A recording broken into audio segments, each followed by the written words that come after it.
Hadir tepat waktu. Ada ingat lagi? Apa?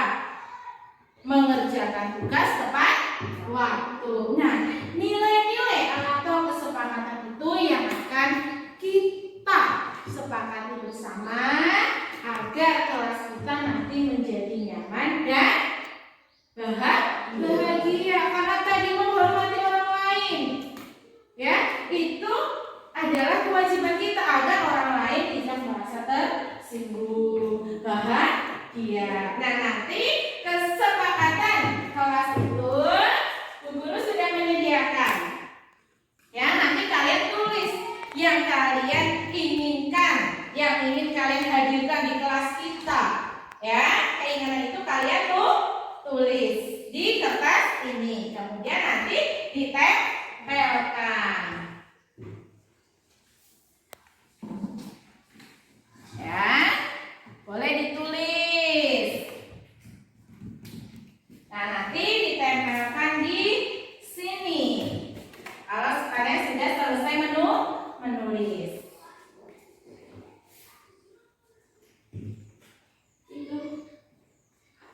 Selesai menulisnya?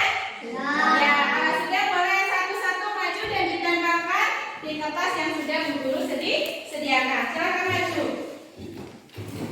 Nah, itu lemnya dilepas.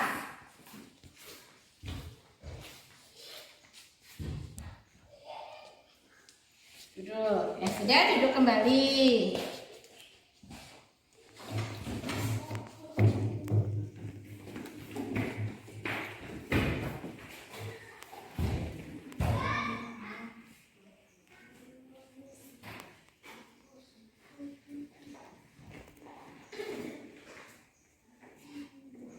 Ya, Bu Guru bacakan ya yang sudah kalian tulis. Pertama ada selalu menghormati satu sama lain. Kedua, berperilaku sopan dan disiplin. Ya, menjaga fasilitas kelas, membuang sampah pada tempatnya. Yang kelima, harus menghormati guru dan teman-teman. Ya, yang terakhir ada datang ke sekolah tepat waktu. Sepakat? Keyakinan kelas yang akan kita sepakat ini sepakat? Sepakat tidak? Sepakat. Kalau sepakat, sekarang boleh kalian tuliskan nama di sini. Bu Guru duluan ya. Kasih tanda tangan dan nama. Yo, Ezi, Papa,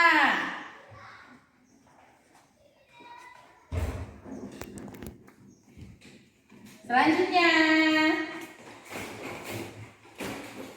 boleh di sebelah sana. Di sini kan boleh. Nah, selanjutnya.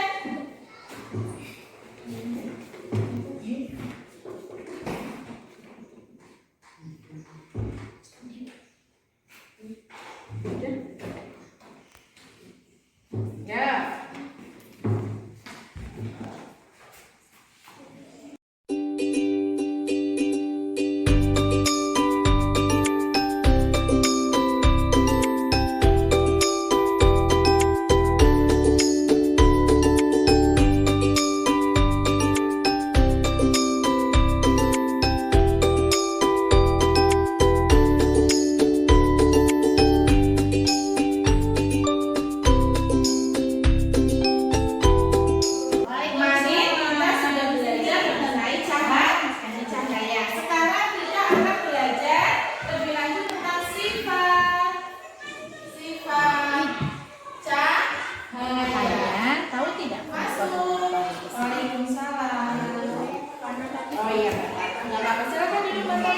Perbuatan kalian tadi baik ya, sekaligus dikeluarkan ya, masih ada informasi yang mau ditambahkan lagi. Ya. Sambil menunggu Mbak Tata menyiapkan pembelajarannya, sifat-sifat cahaya yang pertama apa? Apa itu betul, Mas Tono? Sini Mas Tono. Ya, baiklah. Bu guru di sini tidak ingin mencari tahu siapa yang salah. Guru di sini ingin mencari solusi bersama-sama untuk menyelesaikan permasalahan yang tadi. Terus guru yakin kalian melakukan yang tadi pasti ada alasannya. Ya tidak sudah menyadari bahwa lebih baik. Mari kita bicara soal keyakinan kelas yang tidak pernah kita sepakati bersama. Apa kalian masih ingat? Apa coba? Menjaga satu sama lain. Iya, betul sekali. Nah, itu kalian berdua sudah ingat tentang kesepakatan atau keyakinan kelas yang kita dulu pernah buat. Menurut Mas Tono, tadi ketika melakukan hal tersebut, apa sudah menghormati orang lain, Mas Tono? Iya. Jadi mulai sekarang kalian harus saling menghormati satu sama lain supaya tercipta kerukunan. Bukankah asyik kalau istirahat itu bisa bermain bersama teman-teman? Coba sekarang kalian salaman dulu tanda perbaikan. Ya, udah masuk ke kelas. Besok nggak boleh bertengkar lagi ya. Ya.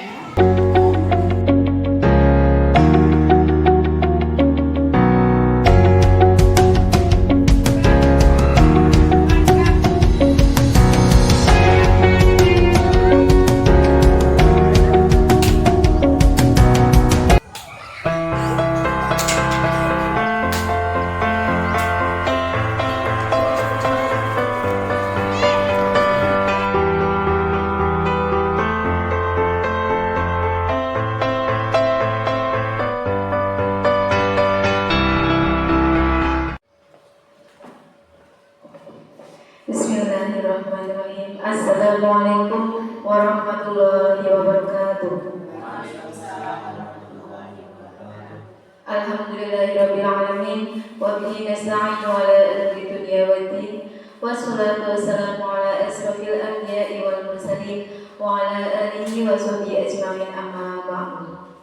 Yang terhormat Ibu Kepala Sekolah SD Negeri Kutasari 01, yang kami hormati Ibu CGP yang berbahagia, serta rekan-rekan guru SD Negeri Kutasari 01. Pertama, marilah kita panjatkan puji syukur kita kehadirat Allah Subhanahu wa Ta'ala yang telah memberikan rahmat kepada kita sekalian sehingga kita hari ini dapat berkumpul dalam acara diseminasi oleh CGP. Tak lupa sholawat serta salam juga kita curahkan kepada junjungan kita Nabi Agung Muhammad Sallallahu Alaihi Wasallam yang selalu kita harapkan syafaatnya hingga yaumul kiamah, dan semoga kita semuanya mendapatkan syafaatnya. Amin, amin ya rabbal alamin.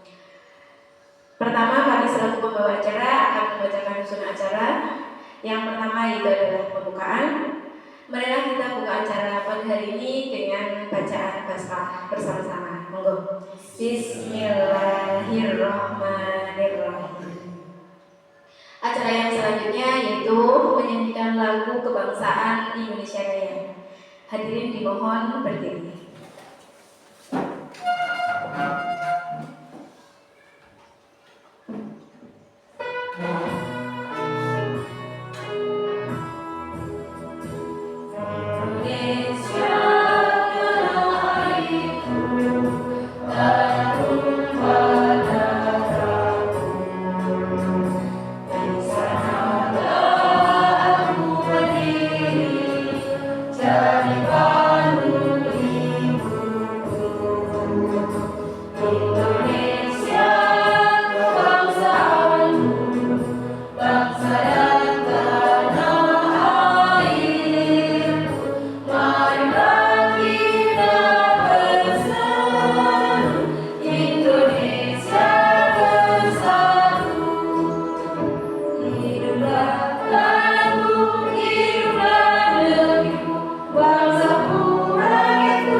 Ya, hadirin disilahkan duduk kembali.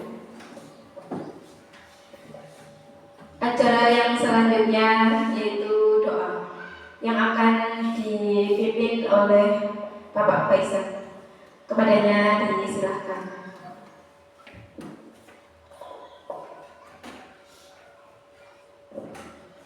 Assalamualaikum warahmatullahi wabarakatuh. Marilah Bapak Ibu kita bersama-sama berdoa semoga kegiatan pada hari ini berjalan dengan lancar. A'udzubillahi minasyaitonir rajim. Bismillahirrahmanirrahim. Allahumma shalli ala sayyidina Muhammad wa ala ali sayyidina Muhammad sayyidil awwalin wal akhirin wa radhiyallahu ta'ala an kulli sahabati rasulillah ajma'in. Hamdan syakirin hamdan na'imin hamdan yuwaffi ni'mahu wa yukafi mazidah. Ya Rabbana lakal hamdu kama yanbaghi li jalali wajhikal karim wa 'azimi sultanik. Allahumma shalli ala sayyidina Muhammadin salatan tunjina biha min jami'il ahwali wal afat wa taqdi lana biha min jami'il hajat wa tutahhiruna biha min jami'is sayyi'at wa tarfa'na biha indaka 'ala darajat wa tuballighuna biha aqsal ghayat min jami'il khairati fil hayati wa ba'da al-mamat innahu sami'un qaribun mujibud da'wat wa yaqdir hajat. Allahumma inna nas'aluka salamatan fid din wa 'afiyatan fil jasad wa ziyadatan fil ilmi wa barakatan fil rizqi wa tawbatan qabla al-maut wa rahmatan indal maut wa maghfiratan ba'da al-maut. Allahumma hawwin 'alaina fis sakaratil maut wa najatan minan nar wa rahmatan lisan. Rabbana la tuzigh qulubana ba'da idh hadaytana wa hab lana min ladunka rahmah innaka antal wahhab. Rabbana zalamna anfusana wa illam taghfir lana wa tarhamna lanakunanna minal khasirin. Rabbana ighfir lana dhunubana wa li walidina wa li masyayikhina wa li ustadina wa li ashabina wa li jami'il muslimina ajma'in. Wa sallallahu ala sayyidina Muhammad wa ala ali sayyidina Muhammad. Subhana rabbika rabbil izzati amma yasifun wa salamun alal mursalin walhamdulillahi rabbil alamin. Al-Fatihah. A'udzu billahi minasyaitonir rajim. Bismillahirrahmanirrahim. Ya Rabbi,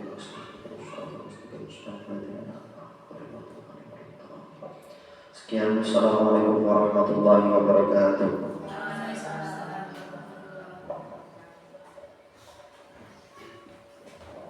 Selanjutnya, sambutan Kepala Sekolah SD Negeri Kutasari 01 kepada Ibu Sugidem SPD disilahkan.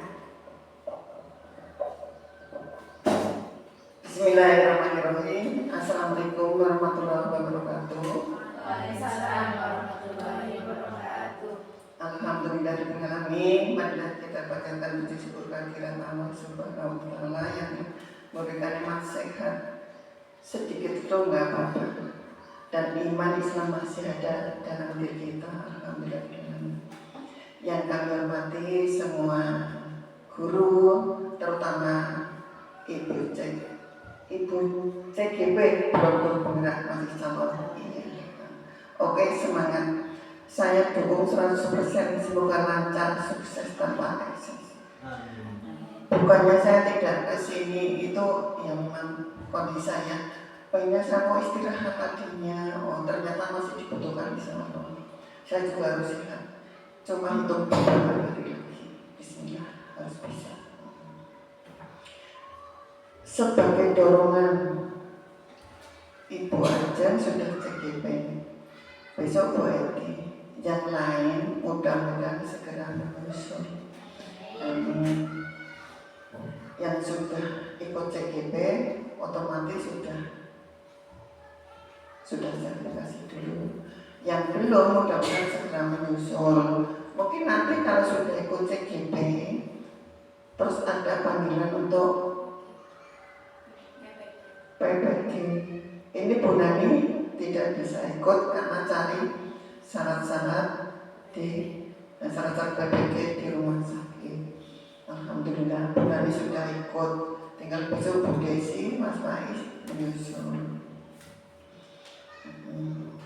Mudah-mudahan dari CGP Bu Ajeng dan Bu Eti sebagai dorongan, sebagai pemicu, sebagai apa ya, biar teman-teman juga pengen maju, bergerak, menggerakkan. Oke, siap, kuda sehari satu siap untuk bergerak, menggerakkan, dan otomatis lebih maju. Itu harapan saya, lebih maju, lebih ya pokoknya lebih baik. Ini cukup sekian aja, kurang lebihnya kami mohon maaf. Akhirul qouli, wassalamualaikum warahmatullahi wabarakatuh. Selanjutnya yaitu diseminasi budaya positif oleh CGP Angkatan 11 Kabupaten Cilacap yang akan disampaikan oleh Ibu Ajeng Wahyu Kurniasari SPD. Kepadanya disilakan. Terima kasih. Assalamualaikum warahmatullahi wabarakatuh. Yang terhormat Ibu Kepala Sekolah SD Negeri Kutasari 01, Ibu Sudinam SPD. Yang kami hormati rekan-rekan kami, Bapak Ibu Guru SD Negeri Kutasari 01. Yang berbahagia, terima kasih atas kehadirannya di ruangan ini, menyaksikan saya sedikit memaparkan tentang budaya positif. Saya sebagai calon CGP didampingi oleh fasilitator yaitu Bapak Mursidi dan pengajar praktik Bapak Asmawi. Beliau adalah orang-orang yang luar biasa. Alhamdulillah saya berkesempatan didampingi oleh beliau. Apa saja yang akan kita pelajari dalam paparan kali ini? Yang akan kita pelajari pada paparan kali ini yaitu yang pertama ada teori kontrol disiplin positif dan nilai-nilai kebajikan universal. Kedua ada teori motivasi, hukuman dan penghargaan. Yang ketiga ada keyakinan kelas. Yang keempat ada kebutuhan dasar manusia dan dunia berkualitas. Yang kelima ada 5 posisi kontrol dan yang terakhir ada segitiga restitusi. Ya. Mari kita simak bersama-sama. Ada cobalah buka. Anda adalah A. Tugas Anda adalah mengepalkan salah satu tangan Anda. Coba Anda bayangkan bahwa Anda menyimpan sesuatu yang sangat berharga di dalam kepala tangan Anda. Anda perlu menjaga benda tersebut sekuat tenaga karena begitu pentingnya untuk kehidupan Anda. Sekarang tugas B atau rekan Anda adalah mencoba dengan segala cara untuk membuka kepala tangan Anda. Teman Anda B boleh membujuk, menghardik, mengintimidasi, memarahi, menggoda, menggelitik, bahkan menawari Anda uang agar Anda bersedia membuka kepala tangan Anda. Ya. Apakah Anda atau B membuka kepala tangan Anda? Mengapa? Apa alasan Anda atau B itu membuka kepala tangan Anda? Itu nanti sebuah pertanyaan. Selanjutnya, apakah Anda atau temannya menutup kepala tangan Anda? Mengapa? Apa alasan Anda atau temannya? Nah, dalam kegiatan ini sesungguhnya siapa yang memegang kendali atau kontrol untuk membuka atau menutup kepala tangan? Siapa Bapak Ibu? Siapa? A. Iya, A atau diri kita sendiri. Nah, jawabannya tentu ya, diri kita yang memegang kepala tangan kita. Kita membuka atau menutup kepala tangan kita itu bergantung pada diri kita masing-masing sesuai dengan kebutuhan dasar kita saat itu. Nah, kita akan memasuki di sini teori kontrol disiplin positif dan nilai-nilai kebajikan universal. Yang pertama ada teori kontrol. Nah, di sini ada miskonsepsi tentang makna kontrol. Yang pertama ada ilusi guru mengontrol murid. Yang kedua, ilusi bahwa semua penguatan positif, efektif, dan bermanfaat. Yang ketiga ada ilusi bahwa kritik dan membuat orang merasa bersalah dapat membangun karakter.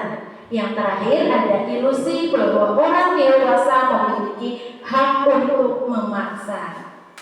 Ya, penjelasannya demikian. Ilusi guru mengontrol murid. Pada dasarnya kita tidak bisa dapat memaksa murid untuk berbuat sesuatu jika murid tersebut memilih untuk tidak melakukannya. Walaupun tampaknya guru sedang mengontrol perilaku murid. Hal demikian terjadi karena murid sedang mengizinkan dirinya dikontrol. Yang kedua, ilusi bahwa semua penguatan positif, efektif, dan bermanfaat. Penguatan positif atau bujukan adalah bentuk-bentuk kontrol. Segala usaha untuk mempengaruhi murid agar mengulangi suatu perilaku tertentu adalah suatu usaha untuk mengontrol murid tersebut. Dalam jangka waktu tertentu, kemungkinan murid tersebut akan menyadarinya dan mencoba untuk menolak bujukan kita, atau bisa jadi murid tersebut menjadi tergantung pada pendapat sang guru untuk berusaha. Ilusi yang ketiga yaitu ilusi bahwa kritik dan membuat orang merasa bersalah dapat menguatkan karakter. Menggunakan kritik dan rasa bersalah untuk mengontrol murid menuju pada identitas yang gagal. Mereka belajar untuk merasa buruk tentang diri mereka. Mereka mengembangkan dialog diri yang negatif. Kadang-kala sulit bagi guru untuk mengidentifikasi bahwa mereka sedang melakukan perilaku ini, karena seringkali guru cukup menggunakan suara halus untuk menyampaikan pesan negatif. Yang terakhir, ilusi bahwa orang dewasa memiliki hak untuk memaksa. Banyak guru yang percaya bahwa mereka memiliki tanggung jawab untuk membuat murid-murid berbuat hal-hal tertentu. Apakah yang dilakukan dapat diterima selama ada sebuah kemajuan berdasarkan sebuah pengukuran kinerja? Pada saat itu pula, orang dewasa akan menyadari bahwa perilaku memaksa tidak akan efektif untuk jangka waktu panjang dan sebuah hubungan permusuhan akan terbentuk. Nah, sementara teori kontrol menurut Dr. William Fraser itu menyebutkan ada 8. Sesungguhnya kebutuhan tiap orang itu berbeda. Yang kedua, setiap orang memiliki gambaran berbeda. Ketiga, kita berusaha memahami pandangan orang lain tentang dunia. Keempat, semua perilaku memiliki tujuan. Yang kelima, hanya Anda yang bisa mengontrol diri Anda. 6. Anda tidak bisa mengontrol orang lain. 7. Kolaborasi dan konsensus menciptakan pilihan-pilihan baru. Yang terakhir ada model berpikir menang-menangan. Selanjutnya ke disiplin positif. Nah, Bapak pendidikan kita Ki Hajar Dewantoro mengatakan bahwa di mana ada kemerdekaan di situ harus ada disiplin yang kuat. Sungguh pun disiplin itu bersifat self-disiplin, yaitu kita sendiri yang mewajibkan kita dengan sekeras-kerasnya. Tetapi itu sama saja. Sebab jikalau kita tidak cakap melakukan self-disiplin, wajiblah penguasa lain mendisiplinkan kita. Dan peraturan demikian itu harus ada di dalam suasana yang berbeda.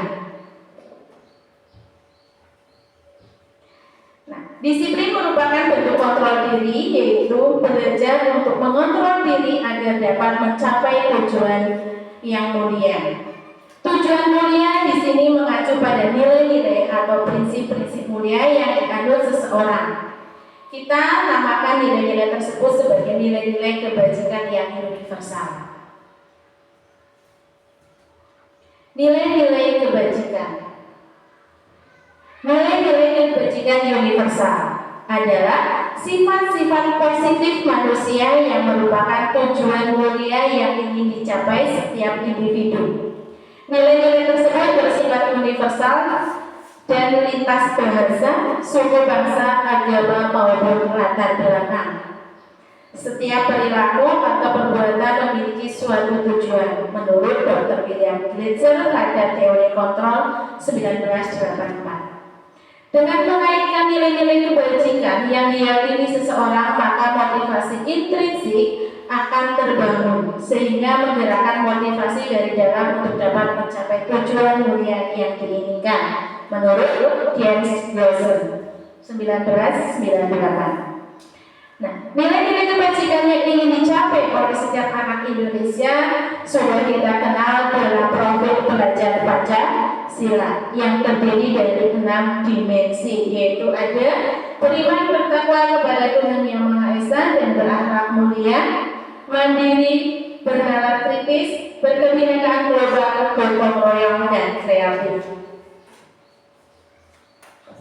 Teori motivasi, hukuman, dan penghargaan.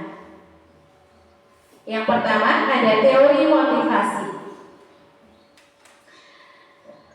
3 motivasi perilaku manusia menurut James Dawson dalam bukunya Restitutory School Discipline. Yang pertama, untuk menghindari ketidaknyamanan atau hukuman. Yang kedua, untuk mendapatkan imbalan atau penghargaan dari orang lain. Yang ketiga, untuk menjadi orang yang mereka inginkan dan menghargai diri sendiri dengan nilai-nilai yang mereka percaya. Apa itu menghindari ketidaknyamanan atau hukuman?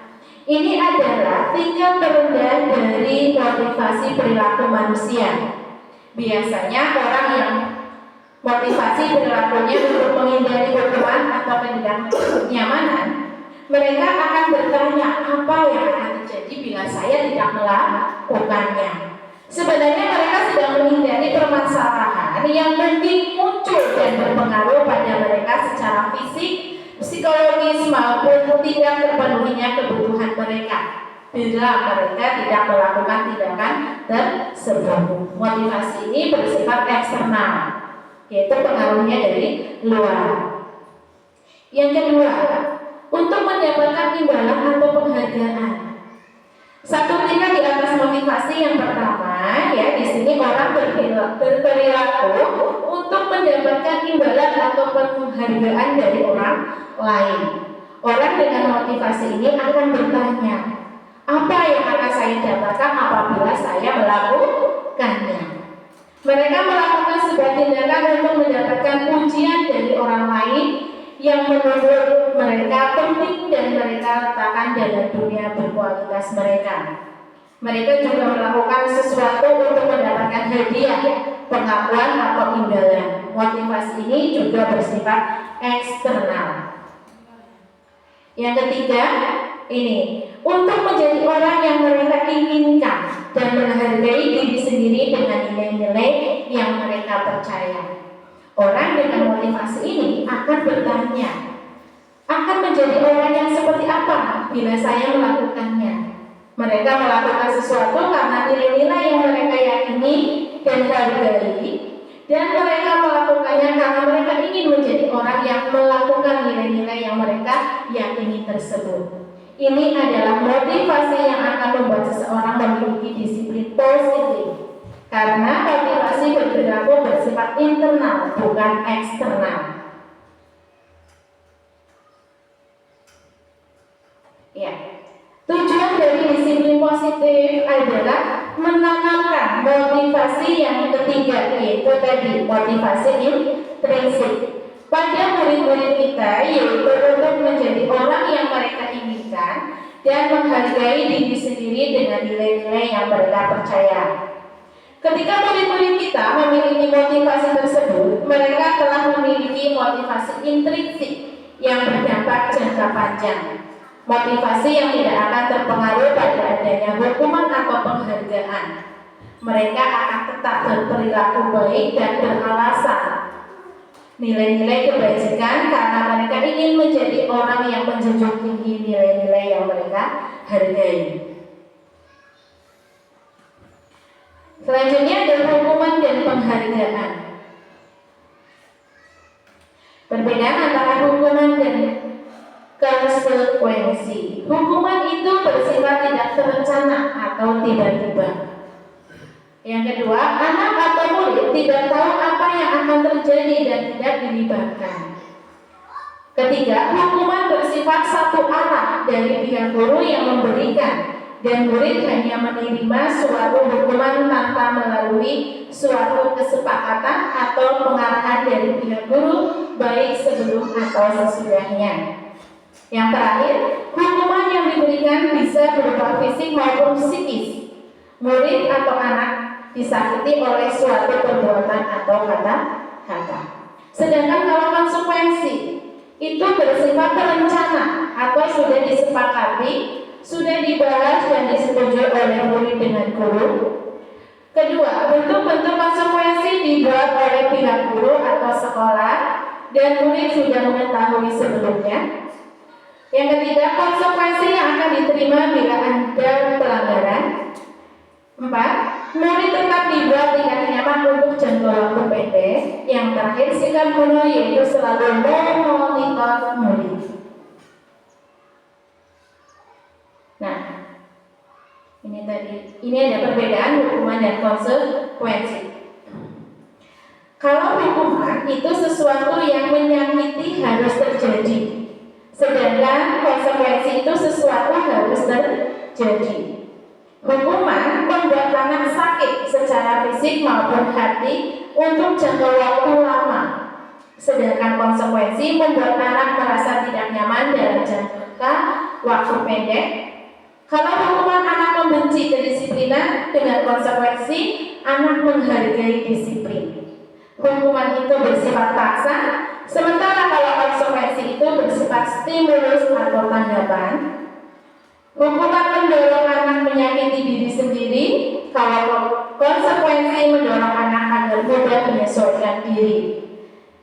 Hukuman konsep diri yang buruk, kalau konsekuensi itu konsep diri yang baik. Nah, selanjutnya, mari kita simak-simak bersama. Ada sebuah tindakan guru, kira-kira itu nanti hukuman atau konsekuensi. Tindakan yang pertama, mencatat 100 kali di dalam buku. Kalimatnya, saya tidak akan terlambat lagi. Nah, karena terlambat ke sekolah, kira-kira itu hukuman atau konsekuensi Bapak Ibu? Kira-kira hukuman. Ya, hukuman ya. Bukan berarti kan kira-kira. Ya, hukuman. Iya, ya karena ya tadi jawaban itu hukuman.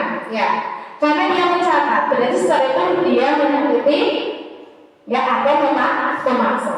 Hukuman. Yang kedua, lari mengelilingi lapangan basket 2 kali karena terlambat hadir di sekolah. Hukuman. Yang ketiga, murid diminta untuk push up 15 kali karena tidak menggunakan masker ke sekolah. Hukuman. 4. Menggantikan kertas tugas teman yang telah dicoret-coret. Itu konsekuensi. Nanti kita lihat sama-sama jawabannya.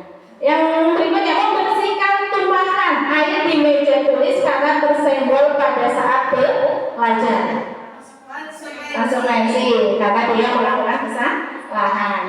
Murid disuruh untuk tidak mengenakan sepatu seharian di sekolah karena tidak memakai sepatu hitam. Itu saya kurang menulis tidak. Kira-kira apa itu? Hukuman. Yang terakhir, mari mengelilingi lapangan basket 2 kali karena terlambat 10 menit untuk pelajaran PJOK. Mari kita lihat jawabannya sama-sama. Iya, berarti Bapak Ibu sudah mengetahui mana yang hukuman dan mana yang konsekuensi. Gini loh Bu, jangan bertanya kira-kira, pastikan jawaban kamu. Oke, ya Bu. Nah, mari kita lihat di sini ada identitas yang gagal dan identitas yang sukses antara hukuman dan disiplin. Kita bisa simak sama-sama Bapak Ibu. Sudah? Iya, ada selanjutnya dihukum oleh penghargaan. Al-Fiqh dalam Punishment by Reward 1993, yaitu wawancara ASHD Annual Convention Maret 1995, mengumumkan baik penghargaan maupun hukuman adalah cara-cara mengontrol perilaku seseorang yang menghancurkan potensi untuk pembelajaran yang sesungguhnya. Menurut Kohn, secara ideal tindakan belajar itu sendiri adalah penghargaan yang sesungguhnya. Nah, ini tadi kita sudah menyimak bersama-sama di slide yang awal. Ya, selanjutnya ke restitusi. Apa itu restitusi? Restitusi adalah proses menciptakan kondisi bagi murid untuk memperbaiki kesalahan mereka, sehingga mereka bisa kembali pada kelompok mereka dengan karakter yang lebih kuat. Menurut Grosser 2004. Restitusi merupakan proses kolaboratif yang mengajarkan murid untuk mencari solusi untuk masalah dan membantu murid berpikir tentang orang seperti apa yang mereka inginkan dan bagaimana mereka harus memperlakukan orang lain. Ya, ciri-ciri restitusi.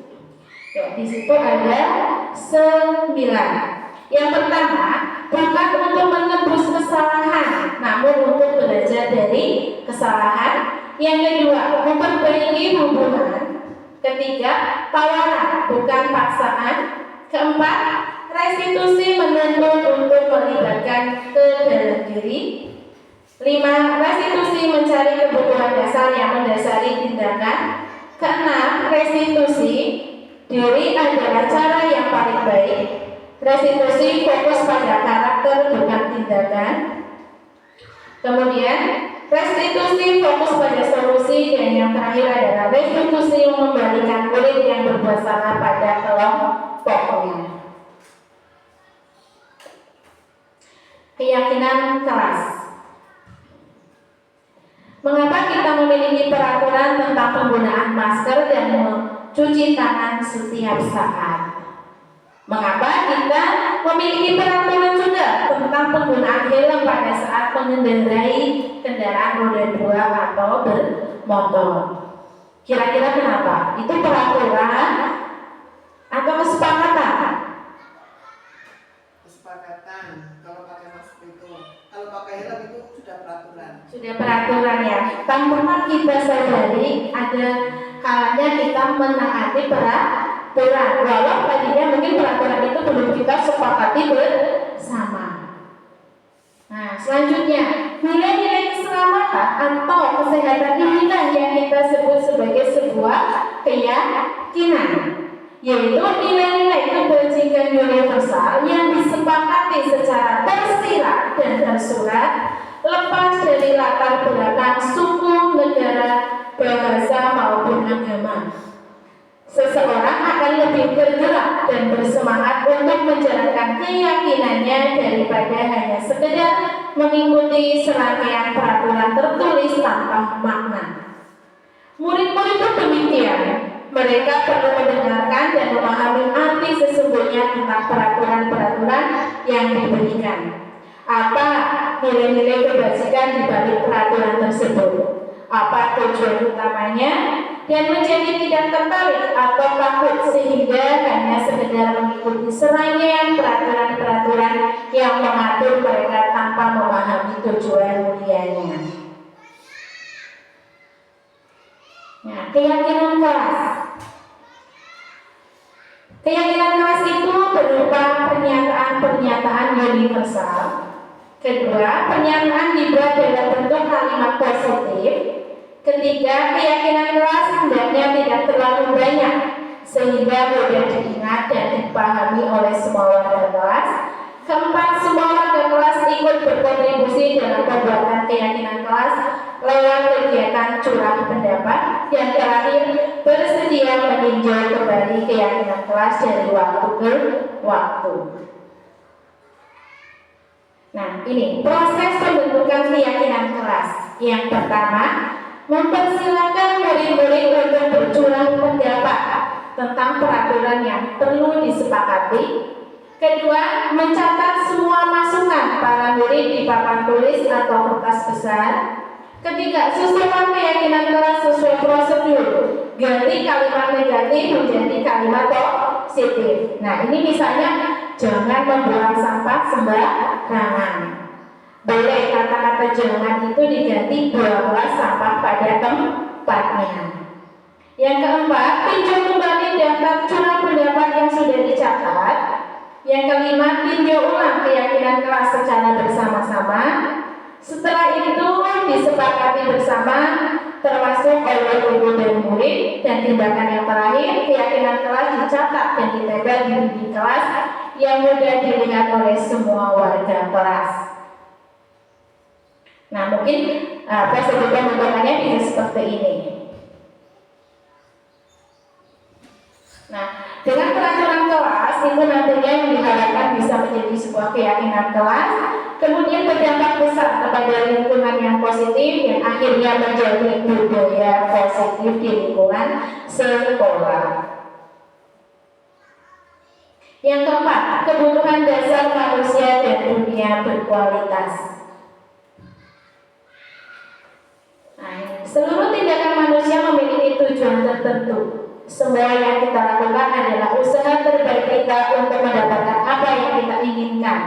Ketika kita mendapatkan apa yang kita inginkan, sebetulnya saat itu kita sedang memenuhi satu atau lebih dari satu kebutuhan dasar kita.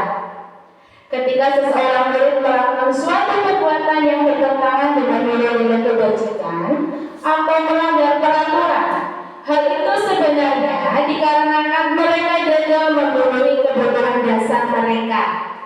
Apa saja 5 kebutuhan dasar manusia itu? Ya, 5 kebutuhan dasar manusia. Nah, di situ ada yang pertama untuk bertahan hidup. Yang kedua, kasih sayang dan rasa diterima.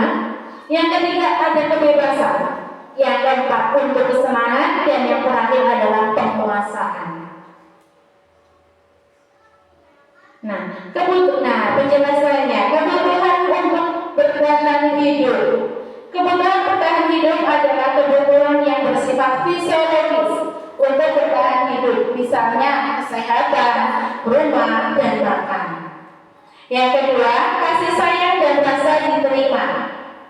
Kebutuhan ini dan 3 kebutuhan lainnya bersifat psikologis. Kebutuhan ini meliputi kebutuhan akan hubungan dan koneksi sosial, kebutuhan untuk menerima dan memberi kasih sayang, merasa menjadi bagian dari suatu kelompok, dan keinginan untuk tetap terhubung dengan orang lain seperti keluarga, teman, pasangan hidup, dan kelompok di mana kita tergabung. Yang ketiga yaitu penguasaan atau kebutuhan pengakuan atas kemampuan. Kebutuhan ini berhubungan dengan kekuatan yang mencapai sesuatu, menjadi kompeten, terampil, diakui atas prestasi dan keterampilan kita, dibenarkan dan memiliki rasa harga diri. Yang keempat, kebutuhan akan kebebasan. Kebutuhan untuk bebas adalah kebutuhan akan kemandirian, otonomi, memiliki pilihan dan mampu mengendalikan arah hidup seseorang. Anak-anak dengan kebutuhan kebebasan yang tinggi menginginkan pilihan. Mereka perlu banyak bergerak, suka mencoba hal baru dan tidak terlalu terpengaruh orang lain. Dan yang terakhir adalah kebutuhan kesenangan. Kebutuhan akan kesenangan adalah kebutuhan mencari kesenangan, bermain dan tertawa. Ya, ketika seorang murid melakukan suatu perbuatan yang bertentangan dengan nilai-nilai kebajikan atau melanggar peraturan, seorang guru harus dapat memahami kebutuhan murid yang mana yang belum dipenuhi oleh anak tersebut. Ya, yang ini selanjutnya adalah dunia berkualitas. Dunia berkualitas Anda adalah tempat khusus dalam pikiran Anda, tempat Anda menyimpan gambaran representasi dari semua yang Anda inginkan. Bisa berisi orang-orang, hal-hal dan apa saja yang terbaik dalam hidup Anda, dan membuat Anda merasa bahagia dan terpenuhi kebutuhan dasar Anda. Dr. William Glasser menyebutnya seperti semacam album foto, sehingga isinya tidak akan terlalu banyak, hanya akan terdiri dari beberapa hal saja yang sangat signifikan dan benar-benar terbaik dalam hidup Anda, yang membuat hidup Anda menjadi lebih bermakna. Kebutuhan dasar bersifat lebih umum dan universal, sedangkan dunia berkualitas lebih unik dan personal. Yang terakhir, yang lima, ada posisi kontrol.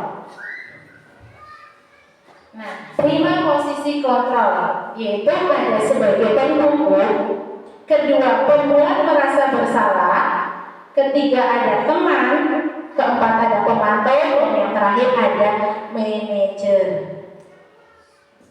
Nah, mari kita sama-sama.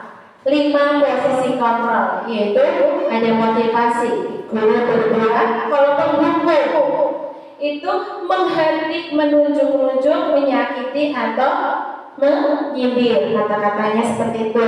Membuat orang merasa bersalah. Nah, berceramah dan mengatakan seharusnya ibu kecewa. Nah, kalau posisi kontrol kita itu sebagai teman, itu membuat alasan untuk murid. Yang pemantau itu menghitung dan mengukur. Kalau posisi kita sebagai manajer itu mengajukan pertanyaan-pertanyaan. Ada yang kedua ada guru berkata. Kalau pendukung itu kalau kamu tidak melakukan, awas ya. Ya, rasakan. Nah, itu kalimat-kalimat berhukum. Sementara kalau pembantu orang merasa bersalah, kamu seharusnya, kamu sudah tahu, ibu lelah sekali mengatakannya, ibu stres, ya, itu membuat anak itu semakin merasa bersalah. Nah, kalau jadi teman, ayolah kerjakan, ya, jadi kita membujuk itu kalau sebagai teman. Nah, kalau sebagai pemantau itu kita akan bertanya apa peraturannya. Tadi kan di awal kita sudah membuat kesepakatan. Nah, selanjutnya kalau sebagai manajer, apa yang kita yakini, apa yang bisa kau kerjakan untuk memperbaiki kesalahan tersebut. Itu beberapa contoh posisi kontrol.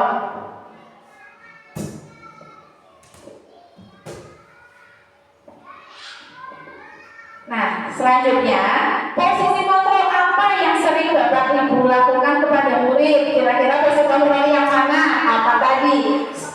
Penghukum, pembuat rasa bersalah, apa sebagai teman, apa sebagai pemantau, apa sebagai manajer. Ya, bisa ditanyakan kepada diri Bapak Ibu semuanya. Kira-kira posisi saya itu tadi sudah di bagian mana? Kalau saya ya dulu di posisi teman lah ya, kalau saya lagi kerja. Nah, setelah saya udah belajar ini, ya mungkin akan lebih ditingkatkan lagi posisi kontrolnya. Ya, yang keenam ada segitiga restitusi. Nah, apa itu segitiga restitusi? Restitusi adalah proses menciptakan kondisi bagi murid untuk memperbaiki kesalahan mereka, sehingga mereka bisa kembali pada kelompok mereka dengan karakter yang lebih kuat menurut Gleason 2004. Restitusi juga adalah proses kolaboratif yang mengajarkan murid untuk mencari solusi untuk masalah dan memantau murid berpikir tentang orang seperti apa yang mereka inginkan dan bagaimana mereka harus memperlakukan orang lain.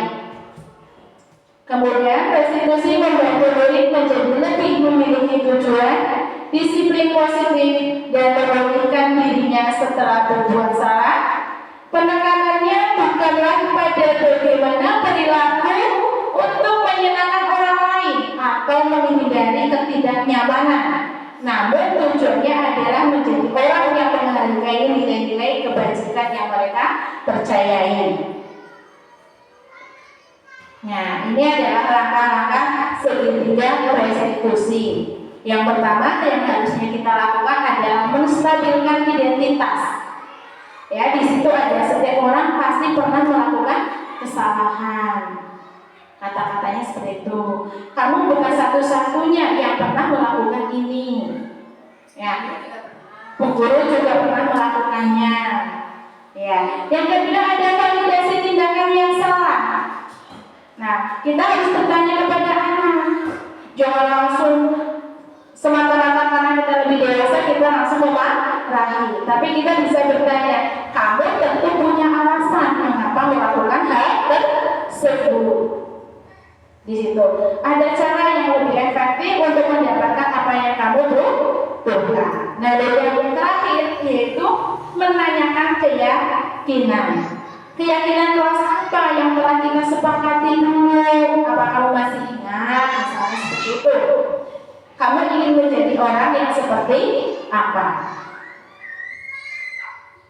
Nah, ini menstabilkan identitas. Tadi sudah saja. Berbuat salah itu hal yang manusiawi.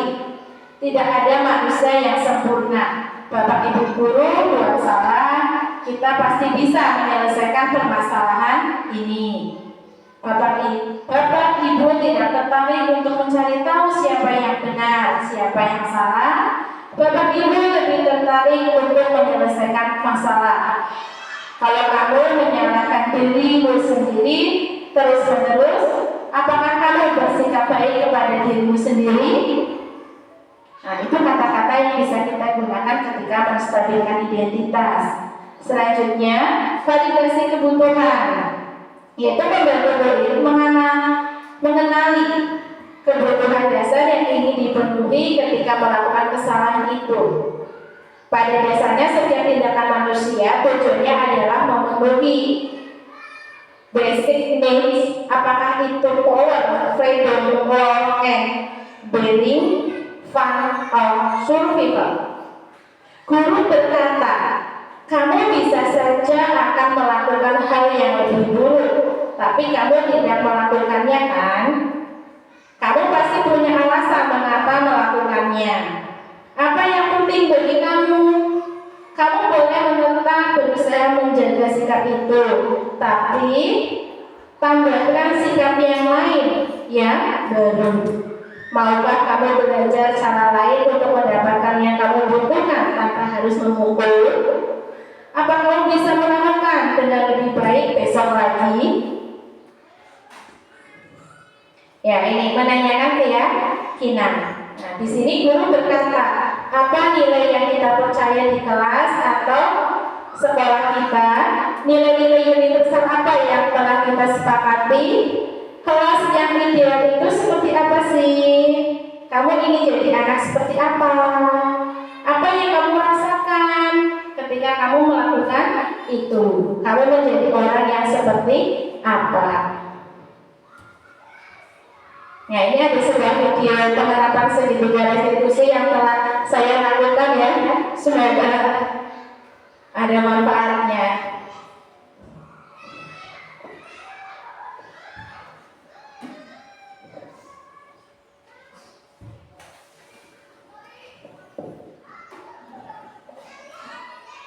Itu beberapa cara penerapan segitiga restitusi.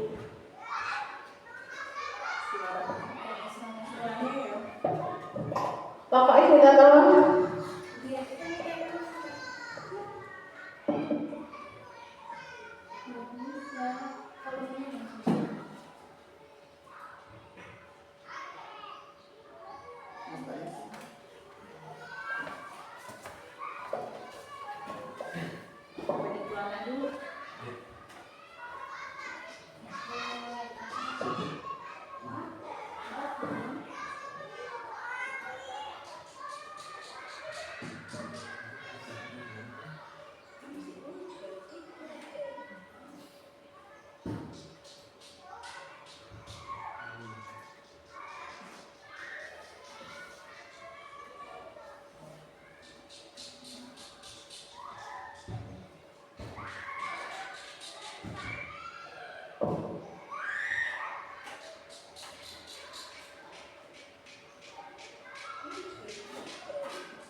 Kalian tahu tidak kenapa buku di sini?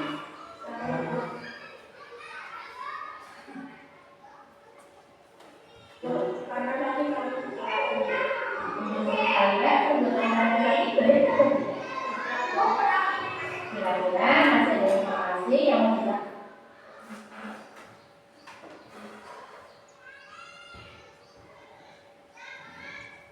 kita lagi? Kan saya suka bermain bola sama yang lain. Tiba-tiba teman baru saya sampai jatuh. Oh iya betul Mas Tono. Ya baiklah. Guru di sini tidak ingin mencari tahu siapa yang salah. Guru di sini ingin mencari solusi bersama-sama untuk menyelesaikan permasalahan yang tadi. Guru yakin kalian melakukan yang tadi pasti ada rasanya. Iya tidak? Ya, baik. Mari kita bicara soal keyakinan keras yang pernah kita sepakati bersama. Apa kalian masih ingat? Apa itu?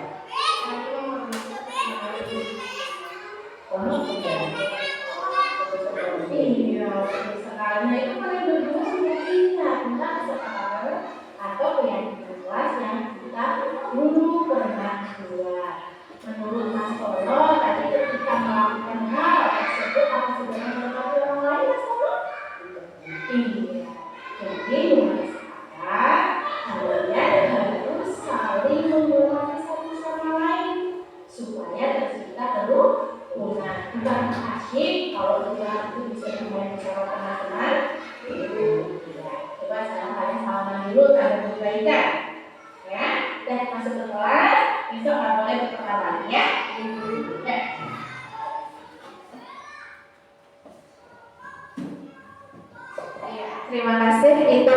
pemaparan tentang disiplin positif yang saya sampaikan. Selanjutnya saya ingin ada refleksi sedikit. Nah, mungkin ada dari Bapak Ibu yang ingin berpendapat mengenai ingin menjadi abang seperti apa. Bapak Ibu setelah menyaksikan saya mempresentasikan tentang disiplin positif, monggo. Ayo mungkin Pak Faiz atau ya, Pak Faiz dulu nggak apa-apa. Ya ke depan.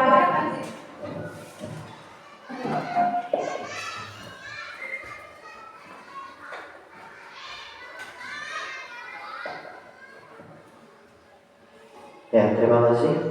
Saya ingin sedikit menanggapi ya terkait dari refleksi kali ini mengenai ingin menjadi among seperti apa setelah mengikuti kegiatan ini. Terima kasih sebelumnya untuk Bu Ajeng karena sudah memaparkan banyak sekali ya.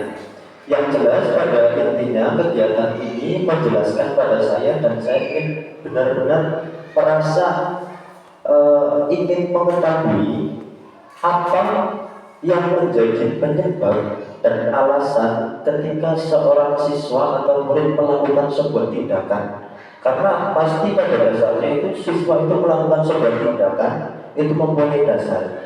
Maka dari itulah kemudian nanti akan dicari sebuah solusi dan kemudian kita arahkan menjadi hal yang positif dan tidak mencari siapa benar siapa salah. Mungkin itu saja. Terima kasih. Atas refleksinya Pak Mas, mungkin ada yang lain? Ya, terima kasih atas kesempatannya. Refleksi hari ini dan saya pribadi ingin menjadi among yang seperti apa setelah mengikuti kegiatan ini. Mungkin tadi sudah dijelaskan oleh Ibu Ajeng ya tentang fungsi kita sebagai guru, bagaimana kepada anak apabila anak berkelahi, yang pasti tadi seperti yang Bu Ajeng sudah jelaskan tentang segitiga restitusi ya. Iya, kita lebih baik menggunakan segitiga restitusi bukan mencari siapa yang salah, siapa yang benar, tapi dengan mencari solusi yang terbaik agar mereka bisa berdamai begitu. Oke, mungkin kalau kita juga sebagai guru pastinya ingin jadi guru yang dirindukan siswa. Ini apa badan? Ingin menjadi guru yang dirindukan siswa pastinya. Karena guru yang dirindukan siswa apa? Guru yang dicintai siswa-siswinya kan ya? Oke. Nah, karena kita sudah melakukan yang terbaik untuk siswa.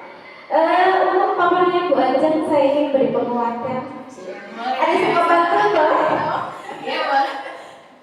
Oke. Kita cakapnya ya pegang dulu. Ya siap. Oke. Pergi ke sekolah membawa buku. Cakep. Jangan lupa memakai baju batik. Cakep. Saya hanya ingin menyampaikan kepadamu paparannya sudah yang terbaik. Iya, sama-sama. Enggak, lanjut baca. Saya rasa terima kasih kepada Pak Faiz dan Bu Eti atas refleksinya. Mungkin hanya ini yang bisa saya sampaikan. Waktu dan tempat saya kembalikan kepada pembawa acara. Terima kasih. Kami selaku pembawa acara, mari kita tutup dulu ya. Mari kita tutup acara pada hari ini dengan bacaan hamdalah bersama-sama. Monggo. Alhamdulillahirabbil alamin. Kami selaku pembawa acara apabila melakukan kesalahan kami mohon maaf yang sebesar-besarnya. Akhirul qouli wabillahi taufiq wal hidayah. Wassalamualaikum warahmatullahi wabarakatuh. Waalaikumsalam warahmatullahi wabarakatuh.